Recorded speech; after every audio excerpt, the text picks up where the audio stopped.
KSEB നടത്താൻ പോകുന്ന കൊള്ളക്കെതിരെ നമുക്കൊരു ജനകീയ പൊതു തെളിവെടുപ്പ് നടത്തി ബഹുമാനപ്പെട്ട കേരള ഹൈക്കോടതിയിലേക്ക് പോയാലോ? എന്താ ചെയ്യേണ്ടെന്നല്ലേ പറയാം.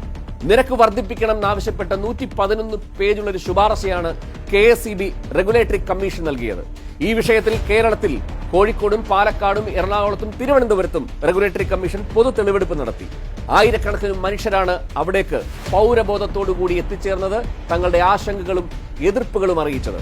ആ മനുഷ്യ ഹൃദയത്തിന്റെ ഭാഷയിൽ സല്യൂട്ട് രേഖപ്പെടുത്തുകയാണ്. എന്നാൽ അതിനുശേഷം KSEBയിൽ നിന്നും റെഗുലേറ്ററി കമ്മീഷനിൽ വരുന്ന വാർത്തകൾ അത്ര ആശാവഹമല്ല.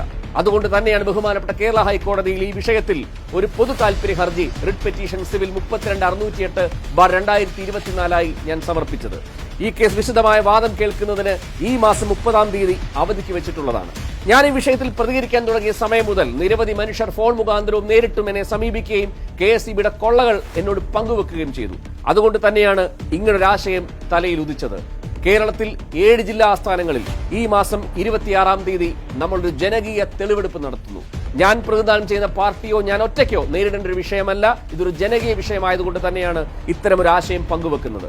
കയ്യിലുള്ള രേഖകൾ, വിവരങ്ങൾ അതുമായി കടന്നുവരൂ. നമുക്ക് ഒരുമിച്ച് KSEBക്കെതിരെ ഈ നിയമ പോരാട്ടം നടത്താം. വയനാട് ജില്ലയിൽ കൽപ്പറ്റ MGT ഹാളിലും, കോഴിക്കോട് ജില്ലയിൽ നളന്ദ ഓഡിറ്റോറിയത്തിലും, എറണാകുളം പബ്ലിക് ലൈബ്രറിക്ക് സമീപം C അച്യുതമേനോൻ ഹാളിലും, കോട്ടയം മുനിസിപ്പൽ ഓഫീസിന് സമീപം YMCA ഹാളിലും, ഇടുക്കി ജില്ലാ വ്യാപാരി ഭവൻ ചെറുതോണിയിലും, ആലപ്പുഴയിൽ നരസിംഹം ലോഡ്ജിലും, തിരുവനന്തപുരം ചെട്ടിക്കുളങ്ങര ക്ഷേത്രത്തിന് സമീപമുള്ള NSS കരയോഗ മന്ദിരം ഹാളിലും ഈ മാസം 26-ാം തീയതി 10 മണി മുതൽ നമ്മളൊരു ജനകീയ തെളിവെടുപ്പ് നടത്തുന്നു. ഈ വിഷയത്തിൽ KSEBക്കെതിരെ നിയമ പോരാട്ടം നടത്താൻ എല്ലാവരെയും സ്വാഗതം ചെയ്യുന്നു. ജനങ്ങൾ ഒന്നിച്ചു നിന്നാൽ തകരാത്ത കൊള്ള സങ്കേതങ്ങളും കൊള്ളക്കൂട്ടങ്ങളും ഇല്ല എന്ന് നമുക്ക് ഈ നാട്ടിലെ ജനങ്ങളെ ബോധ്യപ്പെടുത്താം. പൗരബോധമുള്ള, കക്ഷി രാഷ്ട്രീയം മറന്ന് ഈ നാട് മുന്നേറാൻ ആഗ്രഹിക്കുന്ന എല്ലാ മനുഷ്യരും കടന്നുവരൂ.